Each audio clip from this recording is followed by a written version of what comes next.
নবীজি বলছেন, আমি যখন মেরাজের রাতে গিয়েছি আমাকে আল্লাহ পাক কিছু আযাব দেখিয়েছেন। কি দেখেছেন ভাই? আমরা দোয়া করি আল্লাহ পাক এই আযাবগুলো থেকে আমাদেরকে বাঁচান, এবং যে পাপের কারণে এই আযাব হয় সে পাপ থেকে আমাদেরকে বাঁচান। বলেন আমিন। আর একটা কথা বলে রাখি, যেহেতু নবীকে এই আযাবগুলো দেখানো হয়েছে, অন্য কোনো নবীকে কিন্তু দেখানো হয় নাই। কাকে দেখানো হয়েছে? আমাদের নবীকে। তার মানে এই পাপগুলো এবং এই আযাব আমাদের উম্মতের মধ্যেই বেশি থাকবে। বুঝতে পারছেন না মনে হয়? এই আযাব এবং পাপগুলো কি অন্য কোনো নবীকে দেখানো হয়েছে? আমাদের নবীকে দেখানোর কারণ কি? কারণ আপনার উম্মতের মধ্যে এই পাপগুলো ছড়াবে বেশি, এবং আপনার উম্মতের একটা অংশ এই আযাবগুলো ভোগ করবে। কি আযাব? নবীজি যাচ্ছেন, দেখছেন, যুবকরা শুনো ভালো করে, নবীজি দেখছেন একটা চুলা। কি ভাই? তন্দুর রুটি দেখেছেন যে চুলায় রান্না করে, ঠিক ওই রকম শব্দই হাদিসে এসেছে, তন্দুর। এই চুলা এমন চুলা যার মাথাটা হচ্ছে সরু, নিচের দিকটা মোটা, নিচে আগুন জ্বলছে, ভিতরে কিছু মানুষ আছে, নিচ থেকে আগুনের দাবদাহ আসছে। যখনই আগুন আসছে জাহান্নামের, তখন তারা ধাউ ধাউ করে উপরে উঠছে, আবার যখন আগুন নেমে যায় তখন তারা নিচে নেমে যায়। নবীজি মর্মান্তিক দৃশ্য দেখে বললেন যে এরা কারা, যাদেরকে এমন আযাব দেওয়া হচ্ছে? জিবরাইল আলাইহিস সালাম বললেন, যুবক ভাই শোনেন ভালো করে, জিবরাইল আলাইহিস সালাম বললেন, এরা হচ্ছে আপনার উম্মতের সেই সব ব্যক্তি যারা বিবাহ বহির্ভূত করেছিল। এই পাপটা মারাত্মক। আল্লাহ পাক আমাদের সবাইকে এই পাপ থেকে ফিরে আসার তৌফিক দান করুন, এবং এই পাপ যদি করে থাকেন হতাশ হবেন না, তওবা করে আজকেই ফিরে আসবেন। তওবা করলে আল্লাহ পাক যে কোনো পাপ মাফ করে দিবেন ইনশাআল্লাহ। যে কোনো পাপ তওবা খাস করতে হবে, কোনোদিন এই পাপে লিপ্ত হওয়া যাবে না। এই যে গত 3-4 দিন আগে একটা দিবস চলে গেল না, লক্ষ লক্ষ কোটি কোটি যুবক যুবতী পাপ করেছে, করে নাই? আর আমরা উস্কে দিয়েছিলাম কাছে আসার গল্প, অমুক তমুক, হাবি জাবি, কত কথা। আর এদের স্লোগানগুলো এত চটকদার, খুব মজা লাগে, খুব মজা, মুখরোচক ভাবে উপস্থাপন করে। আল্লাহ পাকের কাছে আসার গল্প করা যায় না, রাসূলের কাছে আসার গল্প করা যায় না। আসলে এখনকার মিডিয়াগুলো এতটাই নির্লজ্জ হয়ে গেছে। কেন বলছি শোনেন, ইসলামের সাথে শত্রুতা তো আছেই, কোনোদিনও আল্লাহর কাছে আত্মসমর্পণ করা লাগে এমন কোনো ওয়ার্ডও বলবে না। টাইটেল দিবে ভূমিকম্পের কাছে মানুষ কত অসহায়, টাইটেল দিছে একটা। প্রাকৃতিক বিপর্যয়ের সামনে মানুষ কত অসহায়, প্রকৃতির কাছে মানুষ কত অসহায়, এসব টাইটেল দিয়ে ভিডিও দিচ্ছে। ওই যে ভূমিকম্প ইস্যুতে একটাবারও বললো না যে এই আল্লাহ পাকের কাছে, আল্লাহর শক্তির সামনে মানুষ কত অসহায়। ওই শব্দ ব্যবহার করা যাবে না। ওই শব্দ ব্যবহার করলে আপনি মৌলবাদী হয়ে যাবেন। যে প্রকৃতিটা কি? প্রকৃতি কে? প্রকৃতি কাকে বলে? কত প্রকার? প্রকৃতির স্রষ্টা কে? প্রকৃতি কে নিয়ন্ত্রণ করছে?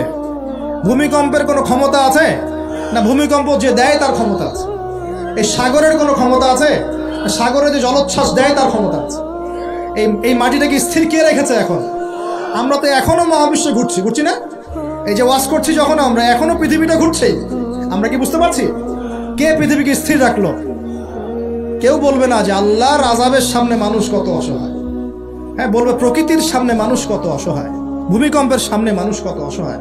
মানে এমন এমন চটকদার কিছু শব্দ দিবে, এই শব্দগুলো আপনাকে চিনিয়ে দিবে যে কারা আল্লাহর বাহিনী, কারা আল্লাহর দুশমনের বাহিনীর মধ্যে আছে। তো এখানে যুবকদেরকে উৎসাহিত করা হয়েছে জন্য। আর নবী সাল্লাল্লাহু আলাইহি ওয়াসাল্লামকে কেন দেখানো হলো? কারণ তার উম্মতের মধ্যে পাপ ছড়িয়ে পড়বে বেশি। কিসের মধ্যে? চুলার মধ্যে শাস্তি দেওয়া হচ্ছে, চুলায় শাস্তি দেওয়া হচ্ছে। নবীজি বলছেন তাদের ভিতর থেকে এত দুর্গন্ধ বের হচ্ছিল যেন মনে হচ্ছিল যে কোনো পাবলিক টয়লেটের পাশ দিয়ে আমরা যাচ্ছিলাম। প্রিয় ভাই, আল্লাহর ওয়াস্তে নার ধার কাছেও যায় না। এক নাম্বার শাস্তি কি দেখেছেন নবী সাল্লাল্লাহু আলাইহি ওয়াসাল্লাম? কিসের শাস্তি? তন্দুর চুলার মধ্যে আগুনের শাস্তি। কিসের পাপের কারণে বলেন? এই উম্মতে মুহাম্মাদের ছড়িয়ে পড়েছে কিনা? এখন আমরা কি এই স্রোতে গা ভাসাবো না দূরে থাকবো? আমরা হালাল উপার্জনের সোর্স তৈরি করব, করে হালাল বিয়ে করবো ইনশাআল্লাহ। হালাল উপার্জনের মাধ্যম তৈরি করবেন, করে বিয়ে করবেন ইনশাআল্লাহ। বিয়ের আগে কোনো পীড়িত নাই, সব পীড়িত বিয়ের পর ইনশাআল্লাহ পারা যাবে ইনশাআল্লাহ। আর সব আগে ভাগে খেয়ে শেষ করে ফেললে পরে খাবেন কি? তাই না বিষয়টা? আচ্ছা, এবার সামনে যাই। নবী সাল্লাল্লাহু আলাইহি ওয়াসাল্লাম সামনে গেলেন, গিয়ে দেখলেন, এবার দেখলেন কিছু মানুষ বসে আছে। কিছু মানুষ বসে আছে, সামনে আছে টাটকা তরতাজা গোশত, একদম ধোঁয়া উঠতেছে, একদম মনে করেন ওই কালা ভুনার মতো। আর পাশে রাখা আছে পচা নোংরা আবর্জনাময় গোশত। এই মানুষগুলো ভালো গোশত খাচ্ছে না, এই মানুষগুলো পচা গোশতগুলোই খাচ্ছে, দুর্গন্ধযুক্ত। নবীজি বললেন এরা কারা? নবী সাল্লাল্লাহু আলাইহি ওয়াসাল্লামকে বলা হচ্ছে এরা আপনার উম্মতের সেই সব ব্যক্তি যারা বিবাহিত, ভালো করে শোনেন, এরা আপনার উম্মতের সেই সব ব্যক্তি যারা বিবাহ বহির্ভূত সম্পর্ক করেছে, মানে বিয়ে করার পরেও, বাসায় স্ত্রী থাকার পরেও বাইরে করেছে, বাসায় স্বামী থাকার পরেও করেছে। এখন আমাকে বলেন তো, উম্মতে মুহাম্মাদের মধ্যে সমকালীন সময় এই ফিতনাটা ছড়িয়ে পড়ে নাই? পরকীয়া ছড়িয়ে পড়ে নাই? এটা হলো পরকীয়ার স্পেশাল শাস্তি। কারণ পবিত্র হালাল ফ্রেশ জিনিস ওদের ঘরে ছিল, খাইতে ভালো লাগে না, ওদের নোংরা পচা জিনিস খেতে ভালো লেগেছে। আল্লাহ পাক কিয়ামতের মাঠেও ওই এবং বারজাখের জীবনেও ওই একই শাস্তি দিবেন ইনশাআল্লাহ। আর এখন তো মিডিয়ার মধ্য দিয়ে এই যে বিভিন্ন সিরিয়ালস, নাটক, হাবি জাবি, এগুলোর মধ্য দিয়ে এটাকে উস্কে দেওয়া হচ্ছে, এটাকে অ্যাভেলেবেল করে ফেলা হচ্ছে। আর যারা বড় বড় শহরে থাকে এগুলো তো ফিতনা আরো বেশি, আরো বেশি। আল্লাহ পাক আমাদের মা বোনদেরকে বোঝার তৌফিক দান করুন, আর আমাদের ভাইদেরকেও বোঝার তৌফিক দান করুন। আমাদের সবাইকে আল্লাহ পাক পরকীয়ার মতো নোংরা পাপ থেকে হেফাজত করুন, বিবাহ বহির্ভূত সম্পর্ক থেকে হেফাজত করুন। আরো সামনে যান, নবীজি দেখলেন এবার একটা রক্তের নদী। কিসের নদী ভাই? প্রশ্ন করব কেন রক্তের নদী, উত্তর দিতে হবে। ওই রক্তের নদীতে আল্লাহ পাক কিছু মানুষকে রেখেছেন, ফেরেশতারা পাথর দিয়ে তাদের মাথা ফাটিয়ে দিচ্ছে, পাথর ছিটকে অন্য জায়গায় চলে যাচ্ছে, পাথর নিয়ে আসার মুহূর্তের মধ্যেই মাথা আবার জোড়া লেগে যাচ্ছে, আবার পাথর দিয়ে মাথা ফাটিয়ে দেওয়া হচ্ছে, আবার পাথর ছিটকে চলে যাচ্ছে। নবীজি জিজ্ঞাসা করলেন এরা কারা যাদেরকে শাস্তি দেওয়া হচ্ছে? নবী সাল্লাল্লাহু আলাইহি ওয়াসাল্লামকে জিবরাইল আলাইহিস সালাম বললেন এরা আপনার উম্মতের সেই সব ব্যক্তি যারা সুদখোর ছিল। কি ছিল? এখন বলেন রক্তের নদী কেন? বলেন, উত্তর দেন দেখি, কে বলতে পারবেন? বিসমিল্লাহ।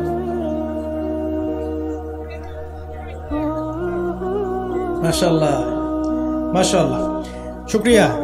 সুদের মধ্য দিয়ে এক শ্রেণীর মানুষ ধনী হয় আর এক শ্রেণীর মানুষ গরিব হয়। সুদের মধ্য দিয়ে গরিব মানুষের রক্তটাকে চুষে খাওয়া হয়।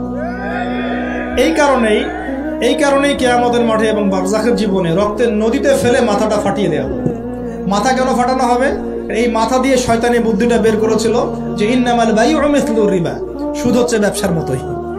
এই শয়তানি কোত্থেকে বের হইছে? এই মাথা থেকে। এই কোন মাথা পাঠায় দেওয়া হবে। আল্লাহ পাকের শাস্তি খুব নিপুণ। আমি একটু চিন্তা করার চেষ্টা করেছিলাম আজকে কেন এই শাস্তিগুলো এইভাবে আসবে। আল্লাহু আ'লাম বিসওয়াব, আল্লাহ ভালো জানেন, তবে আমাদের কাছে এটা মনে হয়। এরপর সামনে যান, এই পাপের কারণেই আরো কিছু মানুষকে শাস্তি পেতে দেখা গেছে। নবীজি দেখেছেন আরো এক শ্রেণীর মানুষ যাদের পেটটা ফুলে আছে। প্রাসাদ দেখেছেন, অট্টালিকার মতো পেটটা ফুলে আছে, ভিতরে সাপ কিলবিল করছে। না না না না না, নবীজিকে জিজ্ঞাসা করলেন এরা কারা? এই হাদিসেও আছে এরা ছিল আপনার উম্মতের সুদখোর ব্যক্তিরা, পেটের ভেতর সাপ কিলবিল করছে। আর একটা জায়গায় তিনটা দেখা গেছে সুদখোরের শাস্তি। কয়টা ভাই? তিনটা। একটা দেখলাম রক্তের নদীতে মাথা ফাটানো, একটা হচ্ছে পেটের মধ্যে সাপ কিলবিল করছে, আর একটা হচ্ছে দেখলেন কিছু মানুষ পানিতে হামাগুড়ি দিচ্ছে এবং পাথর খাচ্ছে। কি খাচ্ছে ভাই? পাথর। এবং এই পাথরটা ভিতরে যাচ্ছে, গিয়ে পিছনের রাস্তা দিয়ে বের হয়ে যাচ্ছে। নবীজি বলেন এরা কারা? একই উত্তর দিলেন জিবরাইল আলাইহিস সালাম, এরা হচ্ছে আপনার উম্মতের সুদখোর ব্যক্তিরা। সুদের এই তিনটা শাস্তি স্পেশাল দেখা গেছে। কেন আল্লাহ ভালো জানেন, আমরা সব ব্যাখ্যা করতে পারবো না। নবীজি আরো সামনে এগিয়ে গেলেন, তাকে দেখানো হলো এবার এক শ্রেণীর ব্যক্তি, হাতগুলো নখগুলো তামার মতো লম্বা, তামার নখ, লম্বা লম্বা নখ। দেখেছেন কোনো কোনো মুভির মধ্যে দেখা গেছে, ছবির মধ্যে তামার লম্বা লম্বা। হ্যাঁ, তো এই নখগুলো দিয়ে তারা চোখ এবং গাল আঁচড়াচ্ছে, কোনো কোনো ক্ষেত্রে বুক আঁচড়াচ্ছে এবং ওই গোশতগুলো খাচ্ছে। নবী জিজ্ঞাসা করলেন এরা কারা? নবীজিকে বলা হচ্ছে এরা আপনার উম্মতের সেই সব ব্যক্তি যারা বেশি বেশি গীবত করত এবং অন্যের নামে মিথ্যা অপবাদ ছড়াতো। আর সতর্ক করে দেই, এই পাপটা কিন্তু এখন ছেলে মেয়ে সব সমাজে বেশি হয়। কি আলেম জালেম সব সমাজে বেশি হয়। কোনো কোনো ক্ষেত্রে ওয়াজ মাহফিলের প্যান্ডেলগুলোর মধ্যে বসে বসে মানুষের গীবত করা হয়েছে। এবং এই অনলাইনের ফেসবুক আর ইউটিউবের যে কন্টেন্টের যুগগুলো চলছে, এখানে কারণ থাক না থাক মানুষের গীবত তহমত প্রচুর হচ্ছে। কোনো কারণে হোক অকারণে হোক, সতর্ক হয়ে যাবেন। আপনার দ্বারা আমার দ্বারা যদি কারো গীবত হয়, তামার নখ দিয়ে গাল আশ্রাতে হবে কিয়ামতের মাঠে। আল্লাহ পাক বাঁচাক, আমাদের হেফাজত করুন।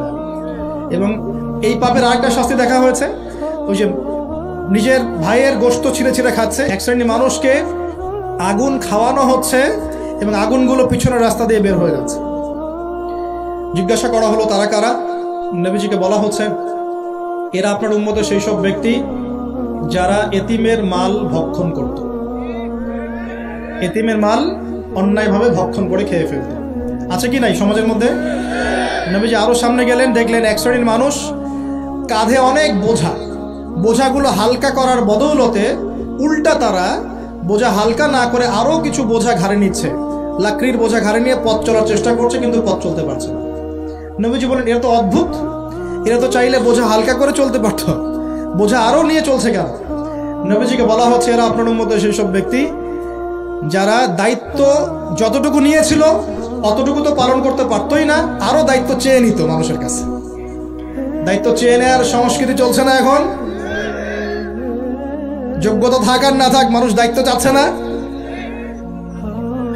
দায়িত্ব না দিলে লাভ করে, যোগ্যতা থাক না থাক মানুষকে দায়িত্ব চেয়ে নিচ্ছে কিনা। দায়িত্ব নেওয়াটা বড় কথা নয়, পালন করাটা বড় কথা। না করতে পারলে এই শাস্তি ভোগ করতে হবে। আল্লাহ পাক আমাদের সবাইকে হেফাজত করুন, আমিন। এবার সামনে গেলেন, দেখলেন এবার তো মুশকিল।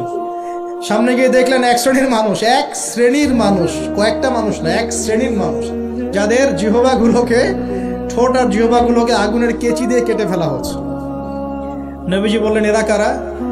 রাসূল সাল্লাল্লাহু আলাইহি ওয়াসাল্লামকে বলা হচ্ছে এরা আপনার উম্মতের সেই সব ব্যক্তি যারা ছিল ওয়াইজ বক্তা, আলেম ওয়াইজ বক্তা, যারা মানুষের সামনে দ্বীনের কথা বলতো কিন্তু নিজেরাই সেই দ্বীনের প্রতি আমল করত। আল্লাহ রাব্বুল আলামিন আমাকে এবং আপনাদের সবাইকে এই মর্মান্তিক শাস্তি থেকে বাঁচান। যা বলবো তার উপর আমল করার তৌফিক দান করুন, যা জানবো তার উপর আমল করার তৌফিক দান করুন। যা বলি আমল করি না সেটা প্রয়োজনে বলার দরকার নাই, যেটা আমল করি না সেটা প্রয়োজনে বলার দরকার নাই। আল্লাহ পাক আমাদেরকে রাসূলের সুন্নাহ মাফিক দাওয়াতি কাজ করার তৌফিক দান করুন এবং এই শ্রেণীর বক্তার অন্তর্ভুক্ত হওয়া থেকে আল্লাহ পাক আমাদেরকে বাঁচান।